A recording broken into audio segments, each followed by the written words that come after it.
ಇನ್ನು ರಾಜ್ಯದಲ್ಲಿ ಈಗ ಸಂಪುಟ ವಿಸ್ತರಣೆಯ ಮಾತು ಕೇಳಿ ಬರ್ತಾ ಇದೆ.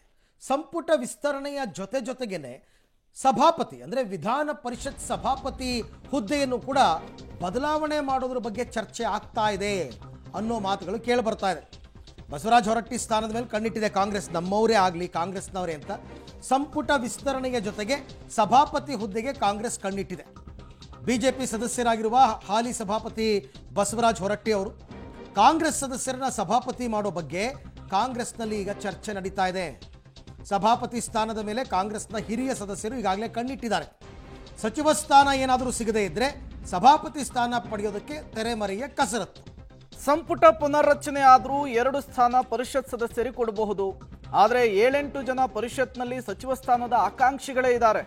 ಸಚಿವ ಸ್ಥಾನ ಸಿಗದಿದ್ರೂ ಸಭಾಪತಿ ಉಪಸಭಾಪತಿ ಸ್ಥಾನ ಪಡೆಯುವಂತಹ ಲೆಕ್ಕಾಚಾರ ಇದೆ. ಡಿಸೆಂಬರ್ ಅಧಿವೇಶನದಲ್ಲಿ ಸಭಾಪತಿ ಸ್ಥಾನವನ್ನು ಪಡೆಯುವುದಕ್ಕೆ ಕಾಂಗ್ರೆಸ್ ಪ್ಲಾನ್ ಮಾಡಿಕೊಂಡಿದೆಯಂತೆ. ಪಕ್ಷೇತರ ಸದಸ್ಯರು ಯಾರಿಗೆ ಬೆಂಬಲ ಕೊಡ್ತಾರೆ ಅನ್ನೋದು ತುಂಬಾ ಮುಖ್ಯವಾಗುತ್ತೆ. ಲಖನ್ ಜಾರಕಿಹೊಳಿ ಇಲ್ಲಿ ನಿರ್ಣಾಯಕ ಪಾತ್ರವನ್ನು ನಿರ್ವಹಿಸ್ತಾರೆ. ಒಬ್ಬರೇ ಪಕ್ಷೇತರ ಅಭ್ಯರ್ಥಿ. ಸಂಖ್ಯಾಬಲದ ಲೆಕ್ಕಾಚಾರದ ಆಧಾರದಲ್ಲಿ ನಡೀತಕ್ಕಂಥದ್ದು ಇದು. ಈ ಬಗ್ಗೆ ಮತ್ತಷ್ಟು ಮಾಹಿತಿ ನನ್ನ ಕೊಲೀಗ್ ಶ್ರೀನಿವಾಸ್ ಅವರಿಂದ ಪಡೆಯೋಣ.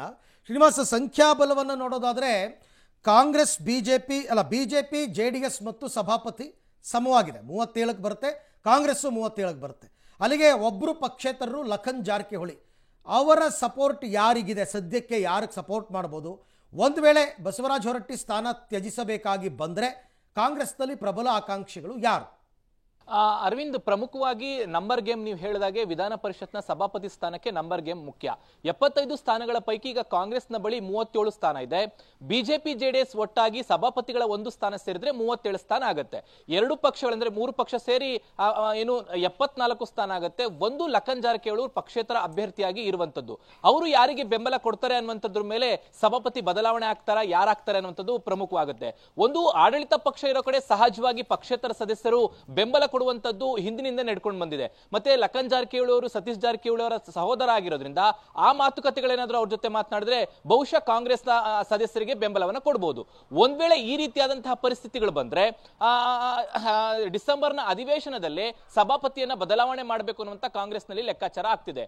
ನಾವೀಗಾಗಲೇ ಹೇಳಿದಾಗೆ ಪರಿಷತ್ನಲ್ಲಿ ಒಬ್ಬರು ಅಥವಾ ಇಬ್ಬರಿಗೆ ಸಚಿವ ಸ್ಥಾನವನ್ನ ಅನೇಕ ವರ್ಷಗಳಿಂದ ಕೊಟ್ಕೊಂಡು ಬರ್ತಿದ್ದಾರೆ. ಇಲ್ಲಿ 7ರಿಂದ 8 ಸ್ಥಾನಕ್ಕೆ 8 ಸದಸ್ಯರು ಸಚಿವ ಸ್ಥಾನದ ಆಕಾಂಕ್ಷಿಗಳಾಗಿದ್ದಾರೆ. ಹಾಗಾಗಿ ಒಂದ್ ವೇಳೆ ಸಚಿವ ಸ್ಥಾನ ಸಿಗದೆ ಹೋದ್ರೆ ಸಭಾಪತಿ ಅಥವಾ ಉಪಸಭಾಪತಿ ಆದ್ರೂ ಸಿಗ್ಲಿ ಅನ್ನುವಂತಹ ಲೆಕ್ಕಾಚಾರದಲ್ಲಿ ಕೆಲವರಿದ್ದಾರೆ. ಅದ್ರಲ್ಲಿ ಪ್ರಮುಖವಾಗಿ ಪುಟ್ಟಣ್ಣ ಅವರಾಗಿರಬಹುದು, ಈಗ ಸಚಿವರಾಗಿರುವಂತಹ ಬೋಸರಾಜರಾಗಿರಬಹುದು, ಸಲೀಂ ಅಹಮದ್ ಆಗಿರಬಹುದು. ಇವರೆಲ್ಲರೂ ಕೂಡ ಒಂದಿಷ್ಟು ಆಸೆಗಳನ್ನ ಇಟ್ಕೊಂಡಿದ್ದಾರೆ.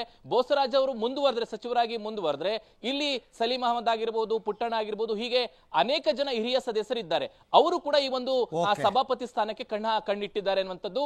ಅಂತಿಮವಾಗಿ ಡಿಸೆಂಬರ್ನ ಅಧಿವೇಶನದಲ್ಲಿ ಇದೆಲ್ಲದಕ್ಕೂ ಕೂಡ ಒಂದು ಸ್ಪಷ್ಟ ಚಿತ್ರಣ ಬರುವಂತ ಸಾಧ್ಯತೆ ಇದೆ.